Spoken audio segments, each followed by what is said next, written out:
kita semuanya. Alhamdulillah ketemu lagi kita dengan siaran santri beberapa hal terkaitnya. Hadirin sekalian yang berbagi, hari ini kita punya kesempatan yang luar biasa istimewa. Kita bisa hadir di kediaman seorang yang dengan aktivitas yang cukup padatnya dan kiprahnya di dakwah luar biasa untuk kemaslahatan umat. Kita bersama dengan Habib Muhsin bin Ahmad Alatos. Assalamualaikum Habib. Waalaikumsalam warahmatullahi wabarakatuh. Gimana Habib? Sehat Habib? Sehat walafiat, alhamdulillah. Seger-seger terus nih Habib ya. Iya. Iya. Gimana Habib? Masih jaga kesehatan ini gimana Habib? Ya, kita yang penting makan teratur, makan yang sehat. Oke. Lalu kemudian tidur cukup, sedikit olahraga mungkin. Ada olahraganya tetap Habib ya? Ya, walaupun sedikit harus olahraga supaya ada pergerakan, melancarkan pembuluh darah. Bib, mau tanya-tanya nih Bib. Ya. Mau tanya-tanya. Kita banyak dengar atau banyak kita mendapatkan pelajaran-pelajaran atau edukasi dari Habib dengan dakwah-dakwah Habib yang pernah kita simak gitu Bib ya. Ya. Habib sekolahnya dulu di mana sih Bib? Saya sekolah sebagaimana yang lain dari SD, lalu kemudian SLTP, lalu kemudian kita setelah itu SLTP saya langsung ke pondok pesantren. Oh, pondok pesantren. Ya, kebetulan saya di pondok pesantren Darussalam Gontor Ponorogo. Darussalam Gontor Ya, Ponorogo. lulus tahun 85. Lalu kemudian mengabdi 2 tahun di masyarakat. Ya. Lalu kemudian saya ke Jakarta mengambil diploma 1 pengajaran bahasa Arab Ya. bagi orang non Arab. Lalu kemudian setelah itu saya mendapatkan kesempatan beasiswa di King Saud University Riyadh, Saudi Arabia. Oh, subhanallah. Ya. Sampai ke Saudi itu gimana Bib ceritanya Bib? Ya, sampai ke Saudi itu tentunya ada satu proses. Dari Saudi ini yang mendapatkan beasiswa harus ada referensi dari seseorang yang memang mempunyai keterkaitan rekomendasi gitu ya? Rekomendasi kira-kira begitu. Oke, artinya Karena untuk dapat beasiswa ke Saudi, pertama lulus tes gitu ya, Ya. ada tes, kemudian yang kedua ada rekomendasi. Ya. Saat itu Habib rekomendasi dari siapa Bib? Dari Habib Ridho Muhammad Alatas. Habib Ridho Muhammad Alatas. Ya. Beliau adalah ya personal saja. Personal saja, cuman beliau kebetulan orang yang sangat dihormati dan mendapatkan bintang jasa dari kerajaan Saudi Arabia.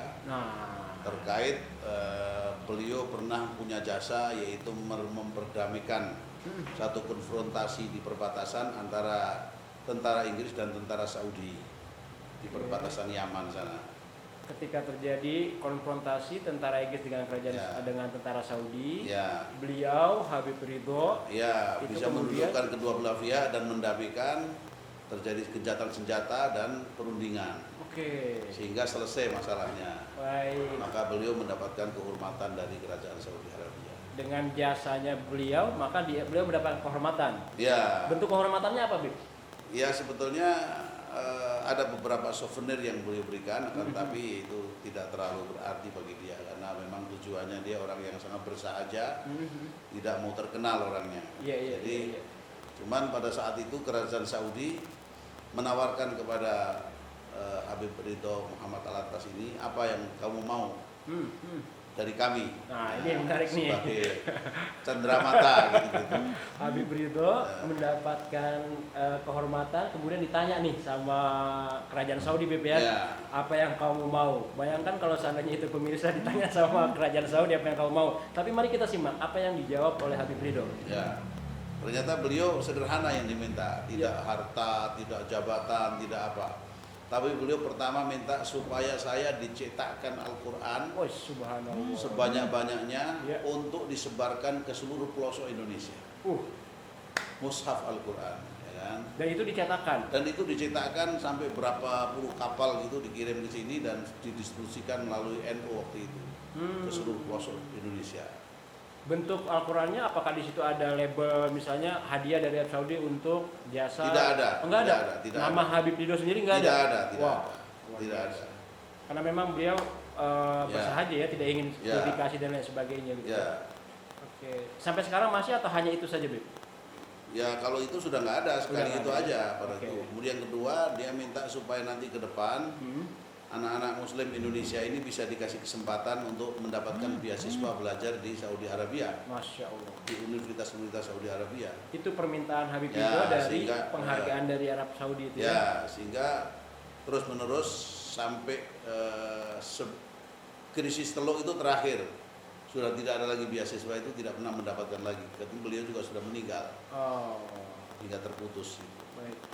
Pemirsa, luar biasa, subhanallah, seorang yang sangat bersahaja, Habib Ridho, dengan dua jariahnya dari prestasinya, yaitu meminta hadiah hanya mushaf, gitu ya, mendapatkan mushaf untuk disebarkan ke seluruh bangsa Indonesia.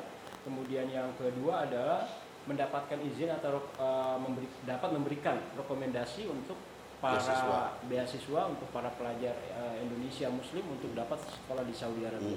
Ya. Kira-kira ada berapa ratus orang, Bib? Udah tahu, Bib? Ada berapa orang? Ya puluhan lah, Puluhan yang sudah Jadi, mendapatkan. di antara yang dulu dapat referensi dan kemudian itu adalah Profesor Dr. Agil Munawar, Oh, Profesor mantan Dr. Menteri Agama. Said Agil Munawar Said ya. Agil Munawar. Itu mendapatkan rekomendasi dari Ya, Habib dulu dia Ridho. belajar di Timur Tengah. Oke, untuk Ada belajar di beberapa Timur. banyak lah. Oke, subhanallah. Termasuk saya, alhamdulillah. Alhamdulillah, Habib ya. Ya. Pastinya insya Allah doa amal jariah buat dari Habib Ridho, semoga tetap mendapatkan ridho Allah dan mendapatkan tempat yang terbaik di sisi Allah Subhanahu Wa Taala. Amin amin ya rabbal alamin. Habib, kembali ke Habib, aktivitas Habib habis kuliah, kemudian selesai Saudi, kembali ke Indonesia, apa aja nih, Bib? Ya, sebetulnya saya pernah langsung menggeluti dunia akademis. Jadi saya pernah menjadi dosen, lalu kemudian menjadi pembantu dekan Itu di Universitas mana? Universitas Islam Az-Zahra. Oke. Universitas Islam Az-Zahra. Tapi kemudian saya akhirnya tidak terlalu aktif di dunia akademis. Iya. Ternyata saya harus banyak aktif di dakwah Oke. dan sebagai aktivis Muslim, ya kan, untuk penegakan keadilan, amar ma'ruf nahi mungkar, sehingga termasuk salah satu deklarator dan pendiri daripada Front Pembela Islam. Oh, iya, iya, iya, iya. Jadi satu di antara deklarator pendiri ya Front Pembela Islam. Aktivitas yang diawali dengan di dunia akademis, ternyata enggak ini kali enggak firmnya di situ kali, Bib ya.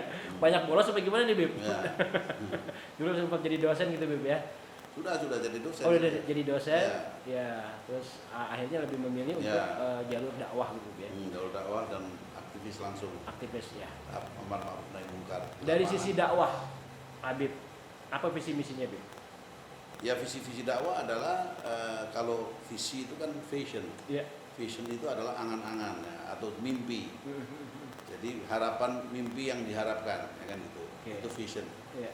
Itu adalah ya supaya bagaimana Islam ini menjadi tersebar dan bisa diimplementasikan dalam kehidupan, baik secara sosial, pendidikan, ekonomi dan politik.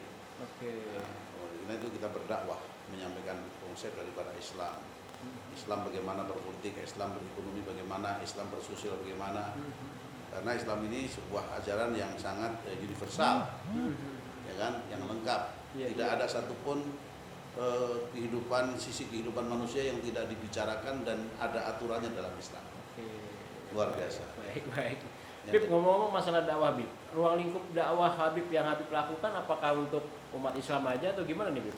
Saya kira saya sudah juga menyampaikan beberapa dialog-dialog, membentuk dialog-dialog. Oke. Ya, dulu Dialog-dialog antar umat beragama gitu ya, maksudnya? Oke. ya, Ya. ya, dulu beberapa kali kita membuat forum namanya Forum Arimatea. Forum Arimatea. Forum Arimatea ini saya macam menjadi ketua umumnya. Arimatea itu singkatan. Sebetulnya kalau dari dalam Bible, Arimatea itu nama tempat. Ada salah satu murid daripada Nabi Isa atau disebut mereka Yesus, namanya Yusuf Arimatea. Itu nama tempat, dinisbahkan kepada tempat. Iya. Nah, tapi kita pakai nama itu agar supaya kita secara psikologis bisa komunikasi dengan non muslim. Forum kita Arimatia lah. Arimatia menurut kita adalah singkatan. Oke. Dari Advokasi, rehabilitasi, imunisasi, akidah, terpadu, efektif dan aktual. Arimatia. Sampai sekarang masih aktif, Bib?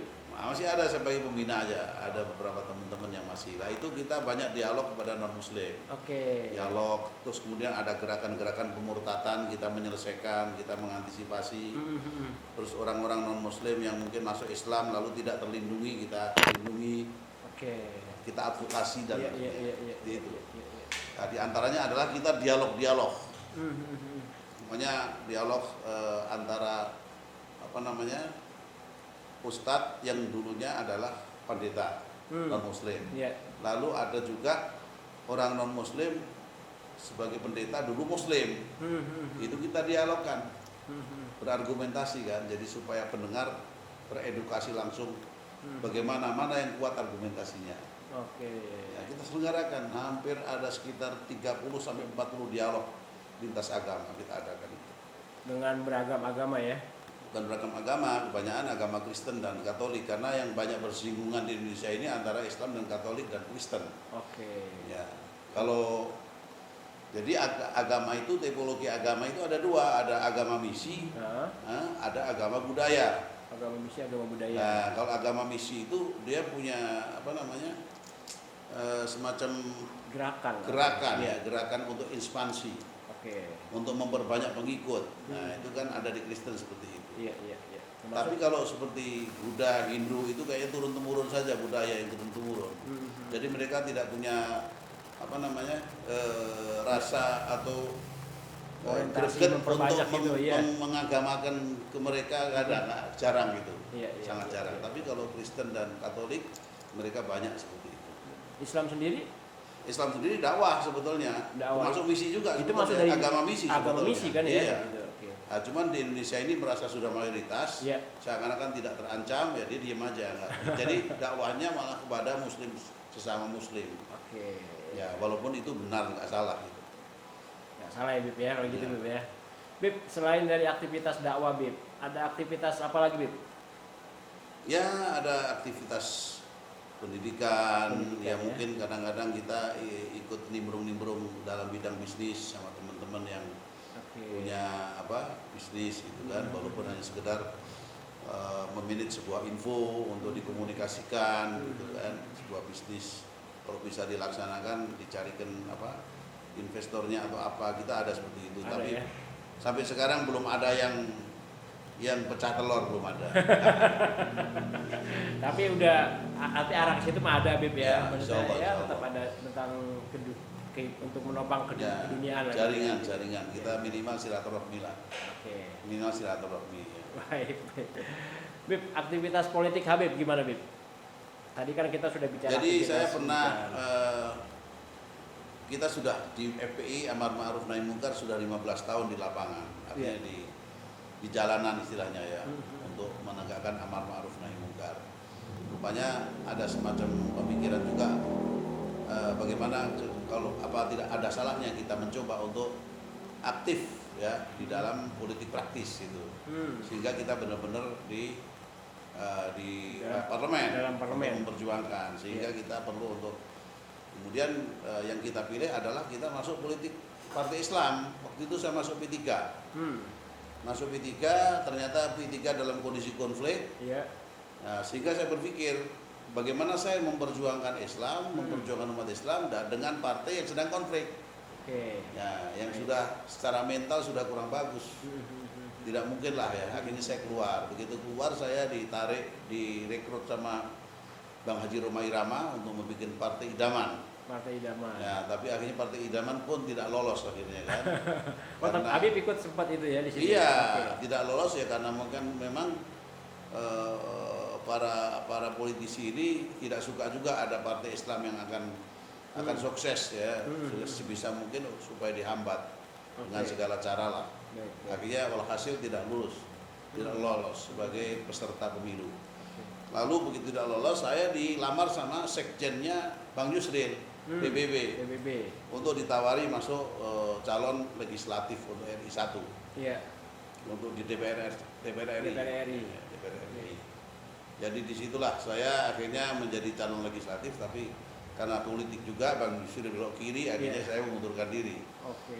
Ya, Sebenarnya orientasi politik Habib apa, Bib? Gimana, Bib? ya kalau saya politik tuh politik kebangsaan yang saya suka itu. Politik kebangsaan. Politik kebangsaan. Politik kebangsaan itu adalah adanya satu kesadaran sebagai bangsa Indonesia, sebagai pribadi bangsa, ya kan, Iya. komponen bangsa, dia harus mempertahankan kedaulatan. Oke. Mempertahankan kedaulatan apa yang sudah tertera oleh para pendiri ini sebagai konsensus, yaitu Pancasila dan Undang-Undang Dasar 45. Baik. Bib, sebelum Sebagai lanjut, konstitusi. istilah politik kebangsaan itu sendiri dapat dari mana, datang dari mana, atau Habib bikin sendiri gitu, Bib? Ya enggak, ini kan sebuah istilah yang masyhur. Istilah masyhur ya, Ya, wawasan kebangsaan itu sebenarnya wawasan politik kebangsaan. Baik. Sekarang kita akan mengupas pemirsa terkait dengan politik kebangsaan versi Habib Muhsin, gitu ya. Bib, dari definisi yang tadi Habib jelaskan, Bib, orientasinya mau kemana, Bib? Ya, orientasi itu adalah untuk mengembalikan atau mempertahankan kedaulatan.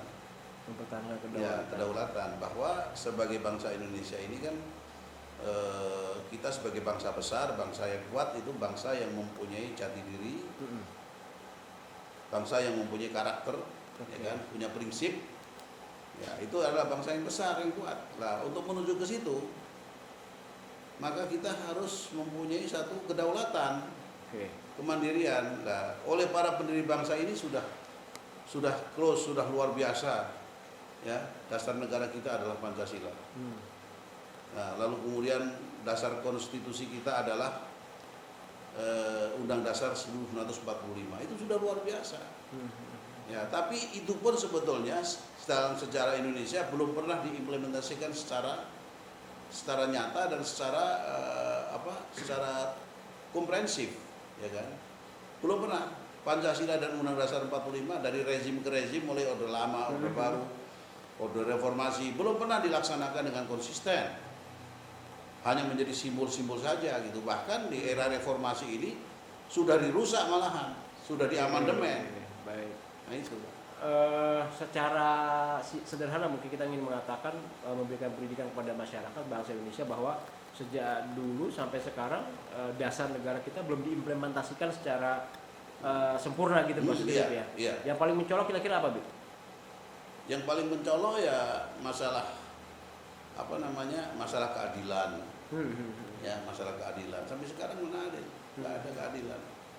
Di mata hukum aja semua sekarang serba tebang pilih dalam menegakkan hukum. Supremasi hukum sangat lemah di Indonesia ini sekarang. Ketidakadilan di mana-mana, ya kan? Ini menunjukkan bahwa sila keadilan tidak dilaksanakan dengan baik. Kemudian ekonomi yang jomplang antara kaya dan miskin, ya kan? 260 juta penduduk Indonesia ini sebagai rakyat Indonesia, kekayaannya kalah dengan 5 orang. 5 orang konglomerat, ya.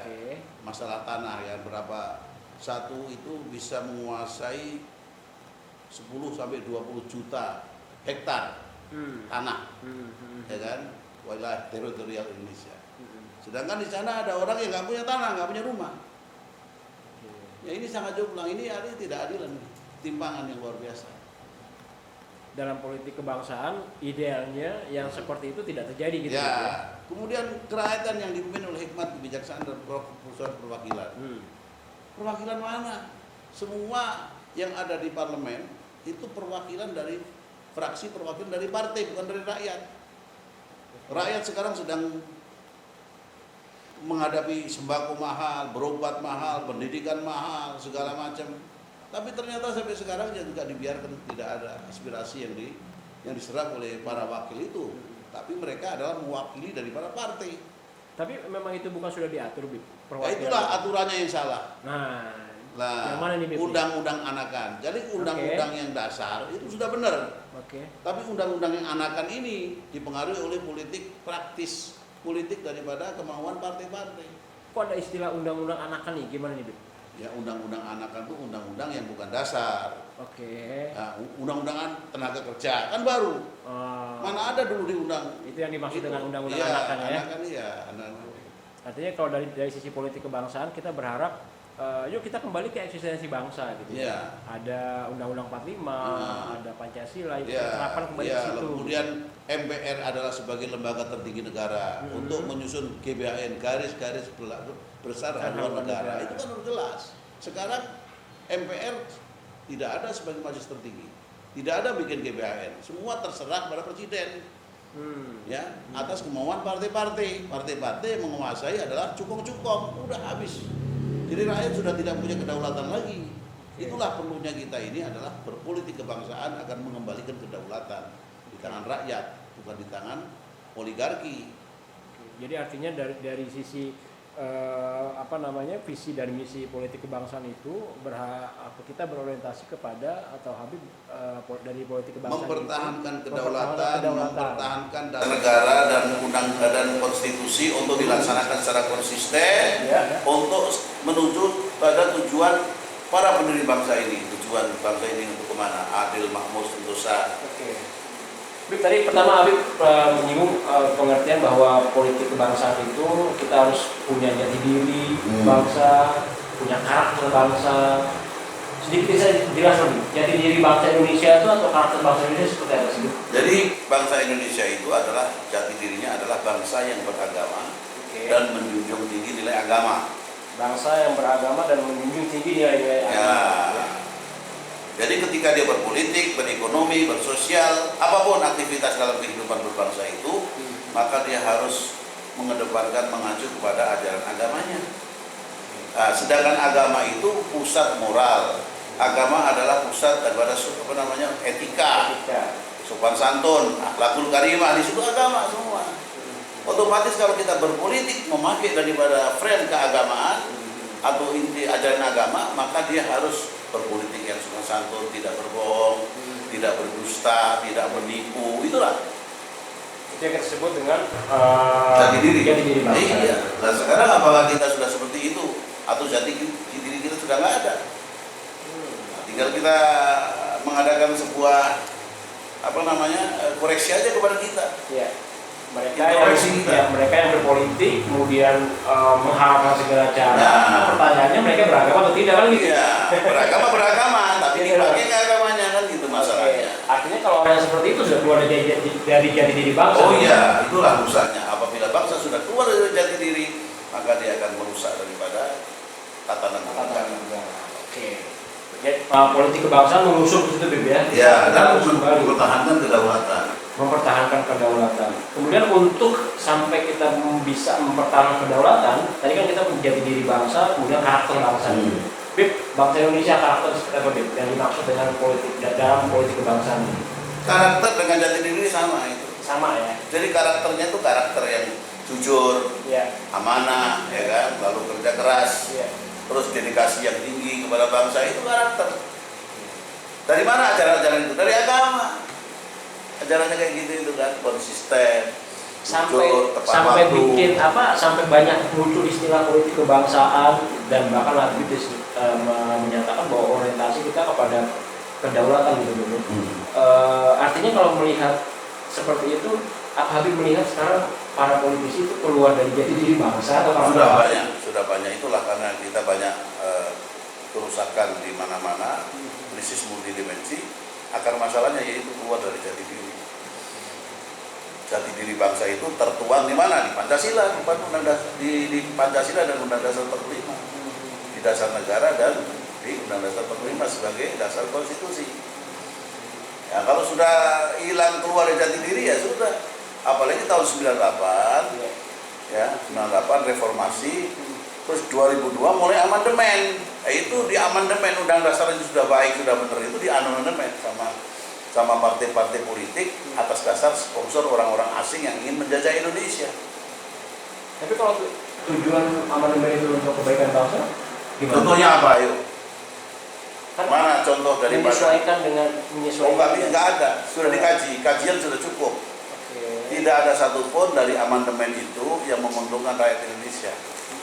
Contohnya satu, di dalam undang-undang yang berkaitan dengan presiden. Presiden di dalam Undang-Undang Dasar 45 adalah presiden adalah penduduk asli Indonesia itu, ya kan, penduduk asli pribumi, ya kan.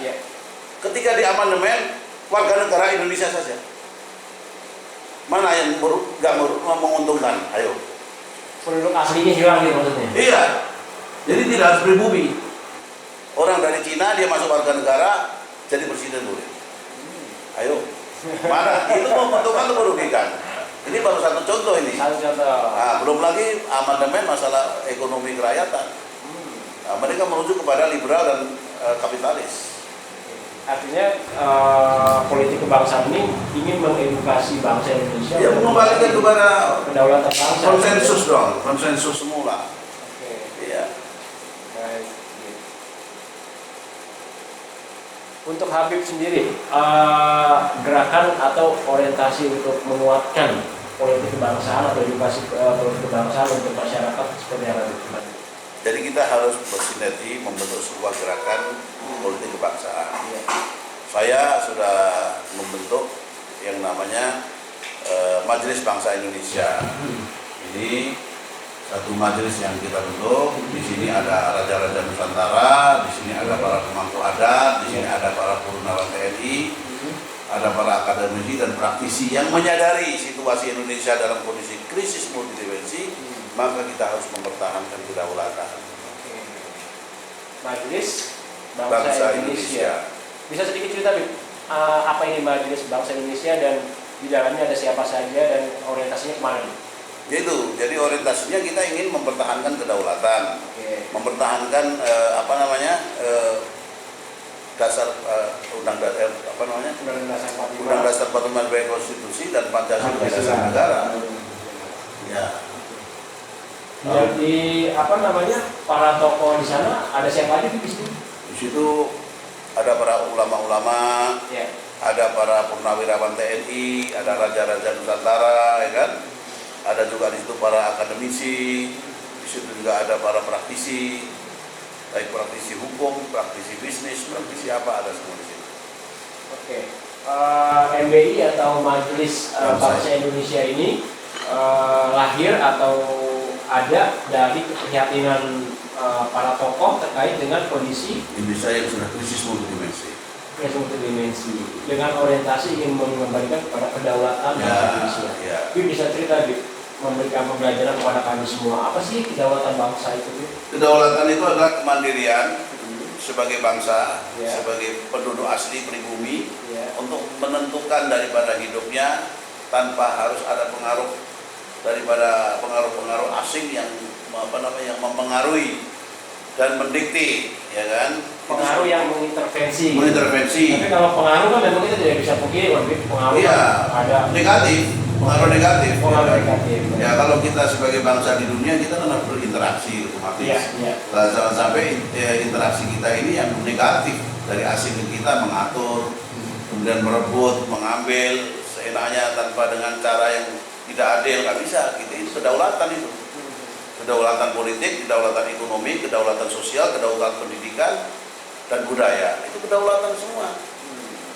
Nah, kalau kedaulatan kita sudah gak kuat, sudah jebol, udah lemah kita sudah. Artinya kita harus mengembalikan kedaulatan bangsa di Iya, mempertahankan konsensus itu Pancasila sebagai dasar negara untuk dan Undang Dasar 45 sebagai dasar konstitusi negara agar bisa dilaksanakan secara baik dan konsisten. Itu saja, nggak lebih dari itu. Kenapa Bik harus seperti itu? Seperti itu bagaimana? Harus artinya kedaulatan harus dikembalikan lagi kepada. Karena sudah keluar, kedaulatan sudah jebol kita. Kedaulatan ekonomi jebol, kedaulatan politik sudah jebol, kedaulatan teritorial sudah jebol.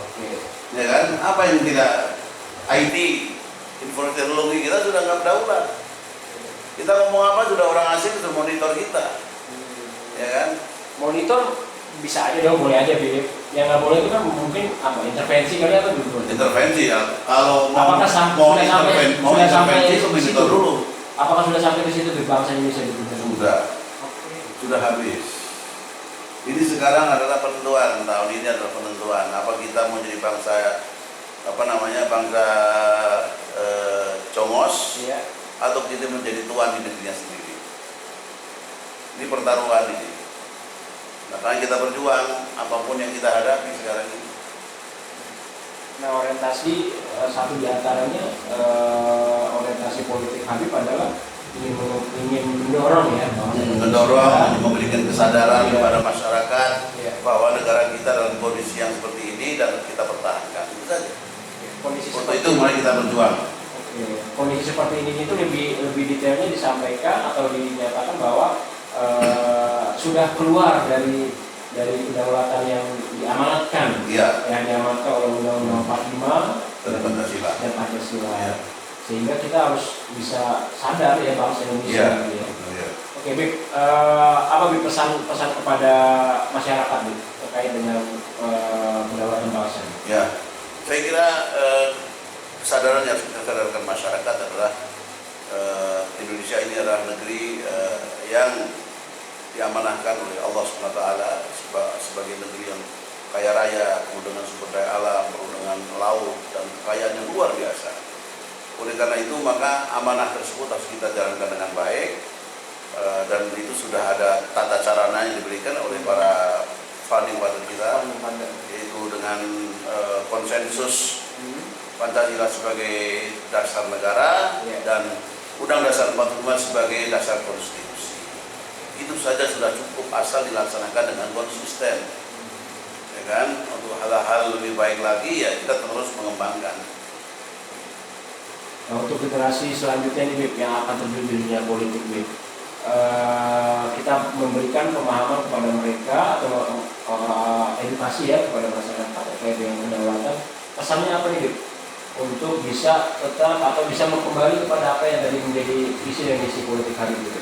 Ya, saya kira bagi segenap yang terjun di bidang politik praktis, mereka harus punya wawasan yang cukup terhadap situasi ini dan jangan hanya untuk mementingkan pribadi ketika dia menjadi legislator, ya kan? Dia harus wakil rakyat, itu amanah harus dijalankan.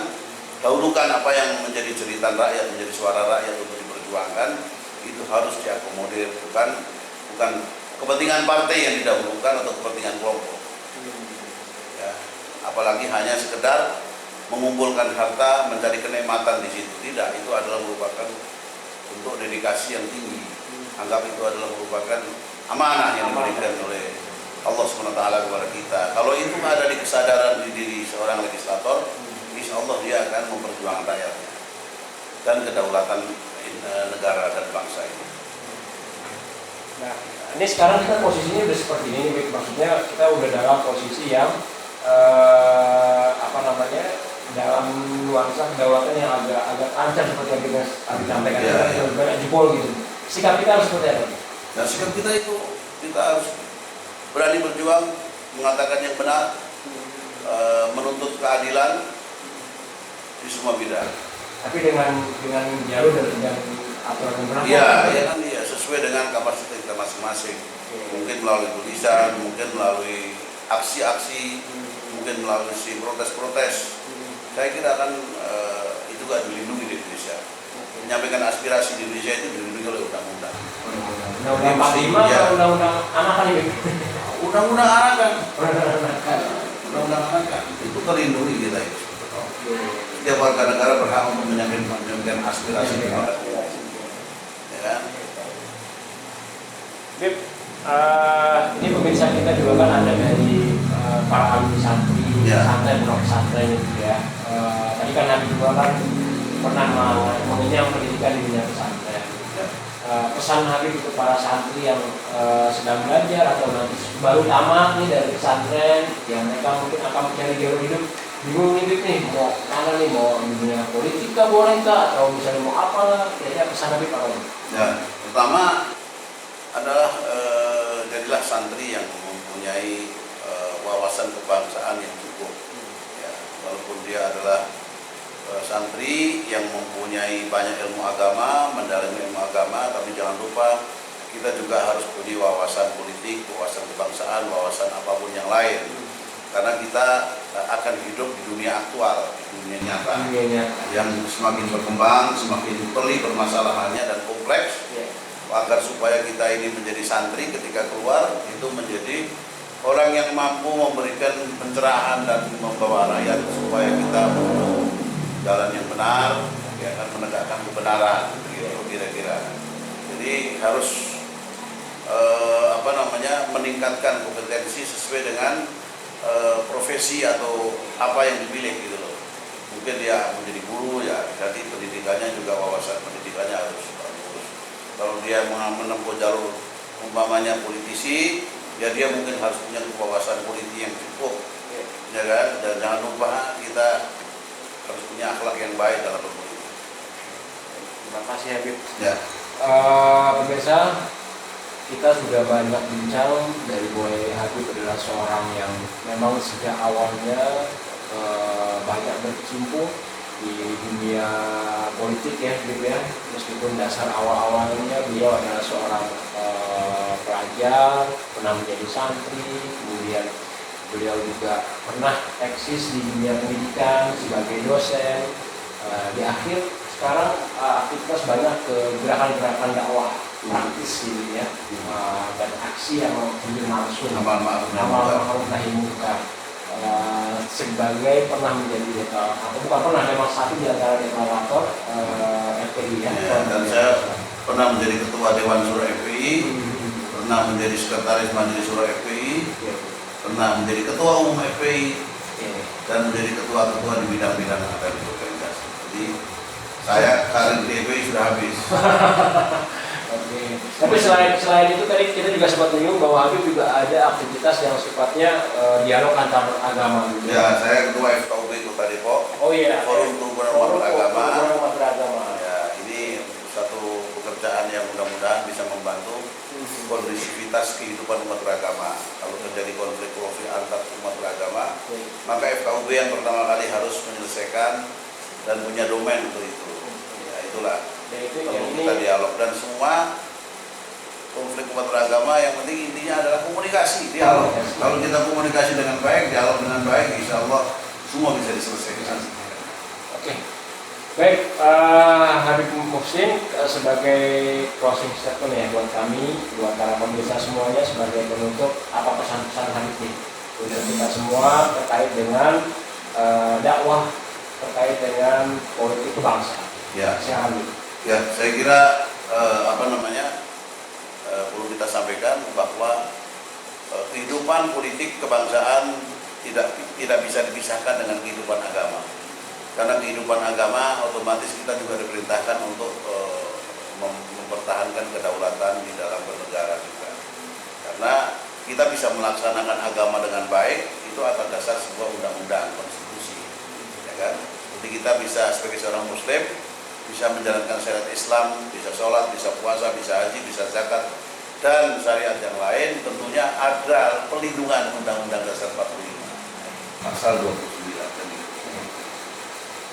Baik, Beb, waduh, menarik sekali terkait dengan ini. Kita tercerahkan ya dengan politik kebangsaan dan teringatkan lagi dengan kedaulatan bangsa Indonesia.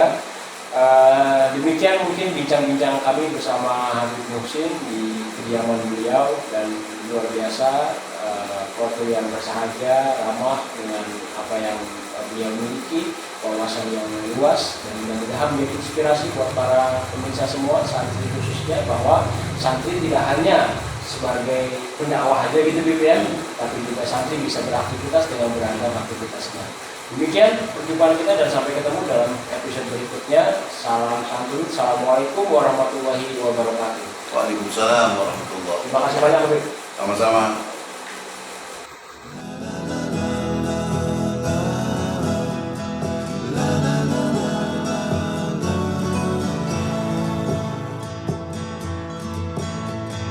La la la